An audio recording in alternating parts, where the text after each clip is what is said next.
This painting, titled "The Virgin Chastising the Christ Child Before Three Witnesses," Andre Breton, Paul Eluard, and the painter, was completed in 1926 by Max Ernst. Shocking and scandalous at the time of its creation, the work continues to produce a myriad of emotions today that challenge our views of what is acceptable and what is not. Max Ernst was born in Brühl, Germany in 1891. He was the third of 9 children of a middle-class Catholic family, having a father who was a teacher of the deaf, an amateur painter, a devout Christian, and a strict disciplinarian. His relationship with his father and overall upbringing in the church played a significant role later in his life in regards to his interest in painting and in eventual subject matter. Ernst enrolled in college in 1909 at the University of Bonn, and it was during this time that Ernst focused on becoming an artist. In 1912, he visited the Sonderbund exhibition in Cologne, where works by Pablo Picasso and post-impressionists such as Van Gogh and Gauguin profoundly influenced his approach to art. Ernst's life and blossoming art career was interrupted by the outbreak of World War I, where he served in the German artillery division.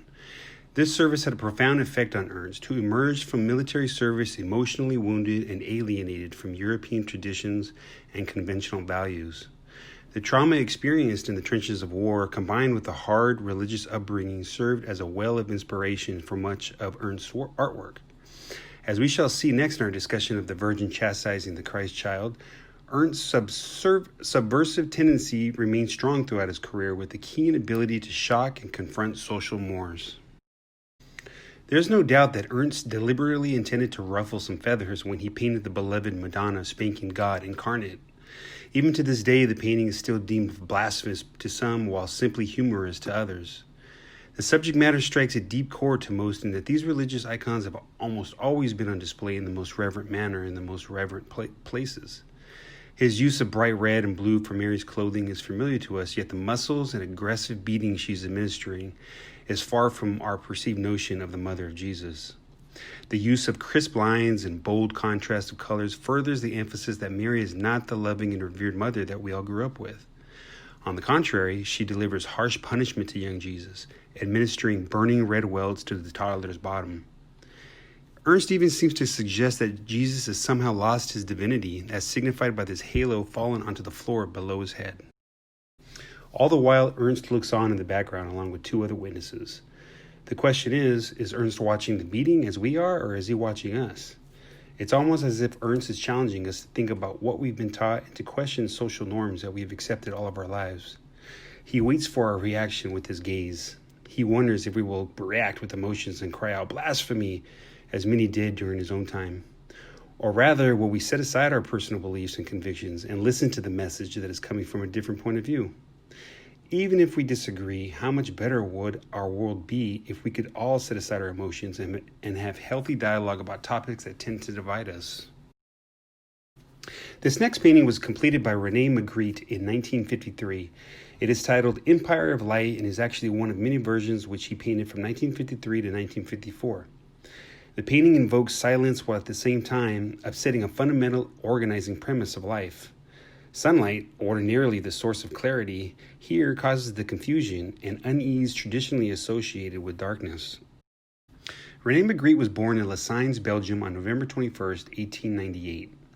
At the age of 13, his mother committed suicide by drowning herself in a local river.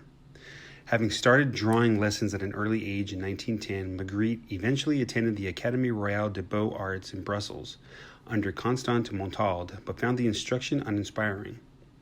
Magritte's early work were influenced by Futurism and by the offshoot of Cubism practiced by Metzinger.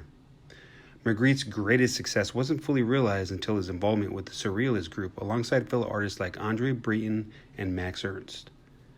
Magritte settled on a deadpan, illustrative technique that clearly articulated the content of his pictures, with his work in commercial art perhaps playing a role in prompting him to question the conventional modernist belief in the unique original work of art.